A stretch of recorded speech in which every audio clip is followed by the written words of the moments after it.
जिसे दुनिया कभी विश्व गुरु के रूप में जानती थी। इसी भारतवर्ष का एक महत्वपूर्ण राज्य है ओडिशा। प्राचीन काल में ये कलिंग के नाम से विख्यात था। सूर्य की पहली किरण इसी प्रदेश के एक कोण पर पड़ती है। इसी स्थान पर कभी संसार का सबसे भव्य और विशाल सूर्य मंदिर बनवाया गया था। तो कलिंग की पहचान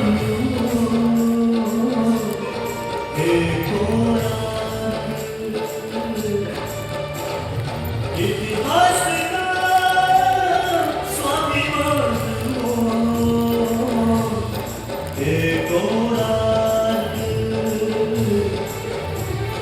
कलाकृति के मुख्य कारण जग में कला शास्त्र के दिव्य जगत पत्थर में विश्व गुरु भारत के आज दया के पात्र हो क्यों कोणार्क कोणार्क कोणार्क कोणार्क। सैकड़ों साल पहले की बात है। पुरातात्विक दस्तावेज के तौर पर संग्रहित पुस्तक माधव पांजी और बाया चक्रा में उल्लेख है कि 13वीं सदी में गंगवंश के राजा लांगुला नरसिंहदेव ने इस सूर्य मंदिर का निर्माण करवाया था। नरसिंहदेव युद्ध में बड़े प्रवीण और शक्तिशाली थे और मात्र 18 साल की उम्र में वे अपने पिता राजा अनंग भीमदेव की विशाल सेना के प्रधान सेनापति नियुक्त कर दिए गए थे।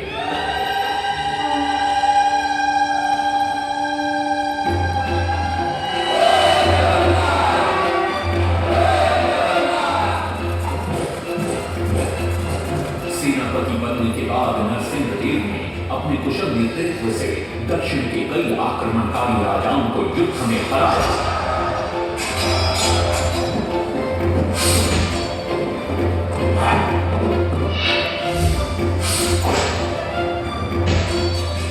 और उनके राजकोष पर कब्जा कर लिया।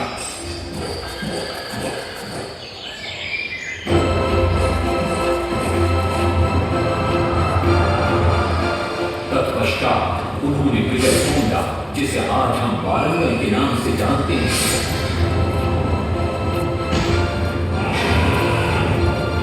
कि काकतीय वंश के राजा गणपति को परास्त किया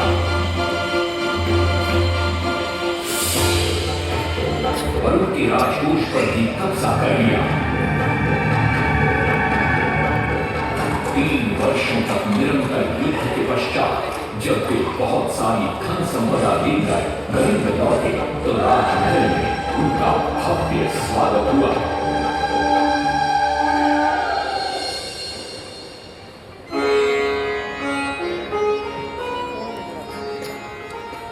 राजमाता कस्तूरी देवी पुत्र नरसिंहदेव की वीरता से बहुत प्रसन्न हुई और पुत्र के सामने अपने मन की इच्छा प्रकट की। कहा, तुम्हारे पिता ने शंकर क्षेत्र पुरी में भगवान जगन्नाथ का भव्य मंदिर बनवाया है। मैं चाहती हूँ कि तुम पद्म क्षेत्र कोणार्क में उससे भी भव्य और विशाल सूर्य मंदिर बनवाओ। किंतु नरसिंहदेव माता से प्रति प्रश्न करते हैं, सूर्य मंदिर ही क्यों और वो भी कोणार्क में? तब राजमाता कस्तूरी देवी बतलाती हैं, द्वापर युग में भगवान श्री कृष्ण के पुत्र सांब बड़े ही सुंदर और सुकुमार थे। वो नारद मुनि को चिढ़ाया करते थे। एक दिन नारद मुनि ने सांब को सबक सिखाने की योजना बनाई और उन्होंने सांब की सुंदरता की प्रशंसा कर उन्हें गोपियों के साथ जल क्रीड़ा करने को उकसाया। वहीं दूसरी तरफ भगवान श्री कृष्ण को जाकर कह दिया कि सांब अपनी मां समान गोपियों के साथ जल क्रीड़ा कर रहा है। श्री कृष्ण इस बात से बहुत क्रोधित हो जाते हैं और वे सांब को श्राप दे देते हैं, जिस सुंदरता का तुम्हें अभिमान है वो तत्क्षण नष्ट हो जा। शाम को भोर हो जाता है जब शाम राजमहल लौटते हैं और मां जाग देवी को ये पता चलता है कि पिता श्री कृष्ण के श्राप की वजह से शाम की ये अवस्था हुई, तो सारी रानियां क्रोधित हो जाती। नारद जी को बुलाया जाता है। वे रोग मुक्ति का उपाय बतलाते हैं। वे कहते हैं सूर्य की पहली किरण उग्र देश के एक कोण पर पड़ती है जिसका नाम कोणार्क है। शाम को वहीं जाकर सूर्य की आराधना करनी होगी।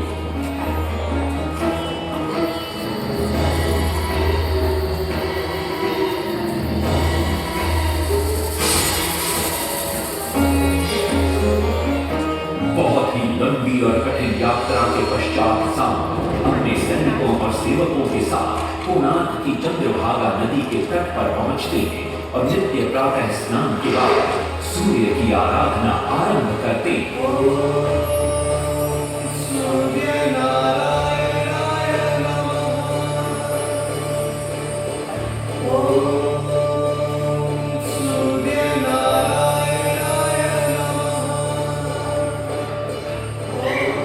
अन्न जल त्याग कर 12 साल की कठिन तपस्या के बाद सूर्य देव प्रसन्न होकर प्रकट होते हैं और शाम को रोग मुक्त होने का वरदान देते हैं।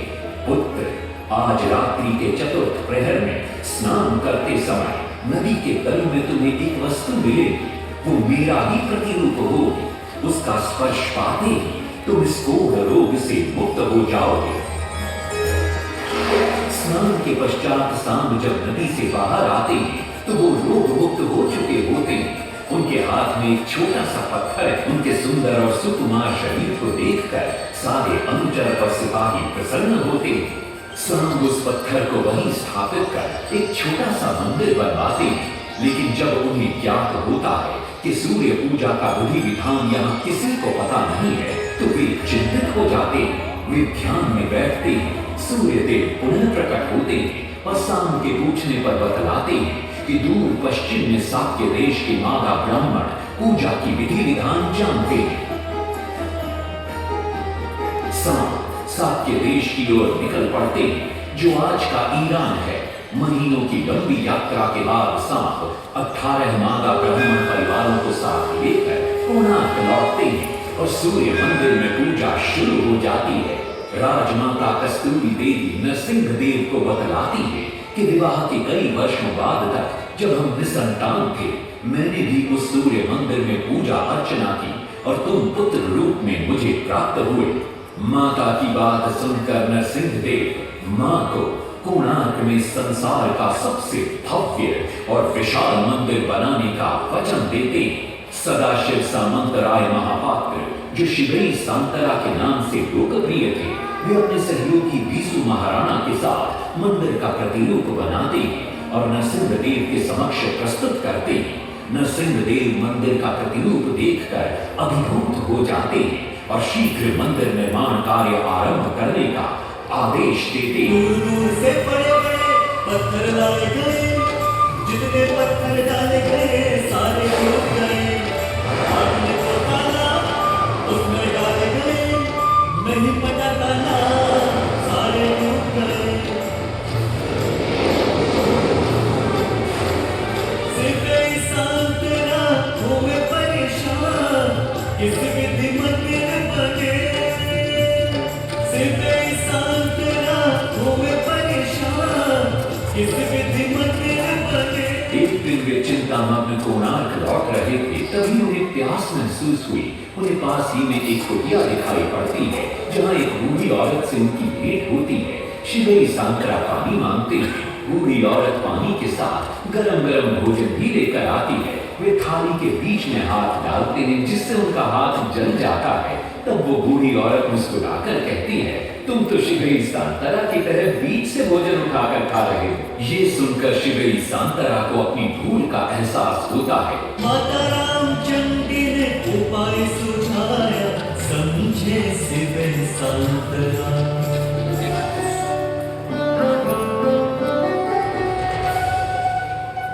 तत्पश्चात वो किनारे से पत्थर डलवाना शुरू करते हैं और मंदिर निर्माण का कार्य तेजी से आगे बढ़ने लगता है। 1200 शिल्पी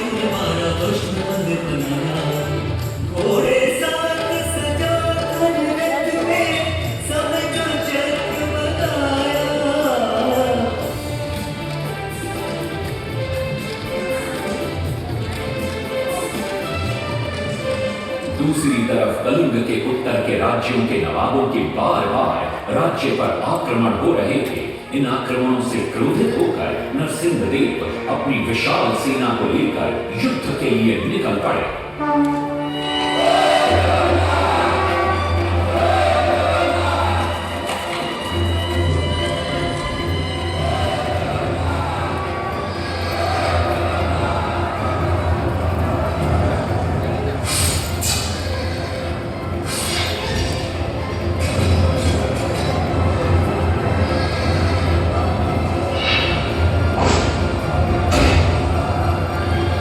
शक्तिशाली गौड़ बंग के नवाबों को भी युद्ध में परास्त कर दिया और उनसे प्राप्त सारा धन अपने कब्जे में लेकर सूर्य मंदिर के निर्माण कार्य में लगा दिया।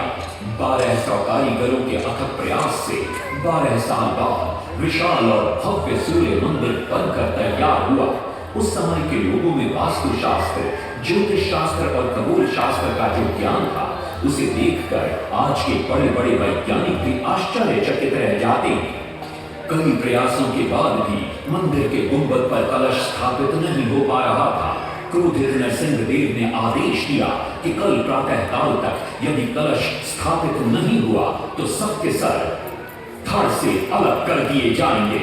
सभी शिल्पकार घोर चिंता में डूब जाते हैं।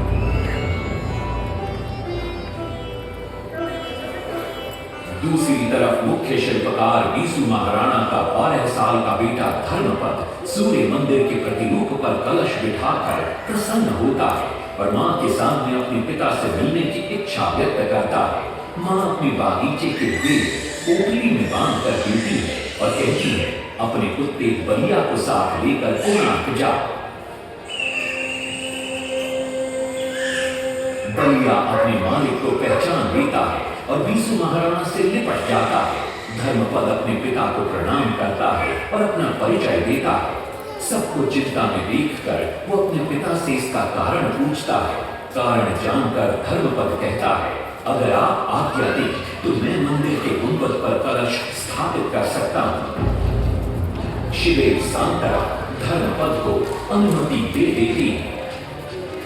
धर्मपद गुंबद पर चढ़ जाता है और कुछ ही समय के प्रयत्न के पश्चात वो कलश को स्थापित करने में सफल हो जाता है। गुंबद पर कलश स्थापित होते नीचे गर्भगृह में चारों दिशाओं में लगे चुंबकों के आकर्षण से सूर्य महाप्रभु की मूर्ति शून्य में स्थापित हो जाती है। सब धर्मपद को कंधे पर बिठाकर खुशी से नृत्य करने लगते हैं। तभी कुछ कारीगर इसका विरोध करते हुए कहते हैं, अगर सुबह राजा को ये पता लग गया कि इस बच्चे ने कलश को स्थापित किया है तो किसी का बचना संभव नहीं है, इसलिए धर्मपद को मरना होगा। इस बात से शिवेर सांतरा बड़े क्रोधित हो जाते हैं। भीषण वाद विवाद छिड़ जाता है। ये सब देखकर धर्मपद गहरी चिंता में पड़ जाता है और वो सोचता है कि यदि मेरे जीवित रहने से इन सब का सर काट दिया जाएगा तो इससे अच्छा है कि मैं आत्म बलिदान कर दूं ताकि सबके प्राण बच जाएं। और उसी पल धर्मपद नवनिर्मित सूर्य मंदिर के शिखर पर चढ़ जाता है।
शून्य में स्थापित देख वे भी आनंद से भर जाते और शिवई सांतरा की भूरी भूरी प्रशंसा करते। वो ये भी घोषणा करते कि माघ शुक्ल पक्ष की सप्तमी को मंदिर की प्राण प्रतिष्ठा की जाएगी। लेकिन शिवई सांतरा कहते, राजा तिथि तो अच्छी, लेकिन मंदिर की प्राण प्रतिष्ठा के लिए ये शुभ नहीं। किंतु राजा अपनी बात पर अड़ जाते। श्री सांतरा को दुख होता और कोई वाद विवाद किए बिना वे हमेशा के लिए वहां से चले जाते।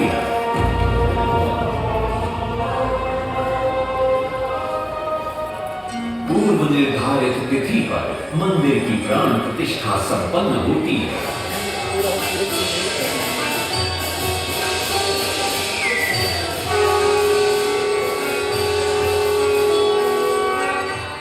लेकिन कुछ दिनों बाद अमंगल होना शुरू हो जाता है। सबसे पहले विराट सिंह की मूर्ति नीचे आ गिरती। तत्पश्चात मंदिर की शिलाओं का गिरना भी शुरू हो जाता। नरसिंहदेव को अब समझ में आता कि शिवई सांतरा का कहना सही था, लेकिन देर हो चुकी थी। बहुत साल बाद मंदिर के आसपास जंगल उगा और ये मंदिर घने जंगलों के बीच छुप गया। जब अंग्रेजों ने जंगल के बीच इस मंदिर को देखा तो उन्होंने इसका पुनरुद्धार किया। आज आप उसी विशाल मंदिर के भग्नावशेष देख रहे हैं। ये है इस प्रसिद्ध मंदिर की कथा।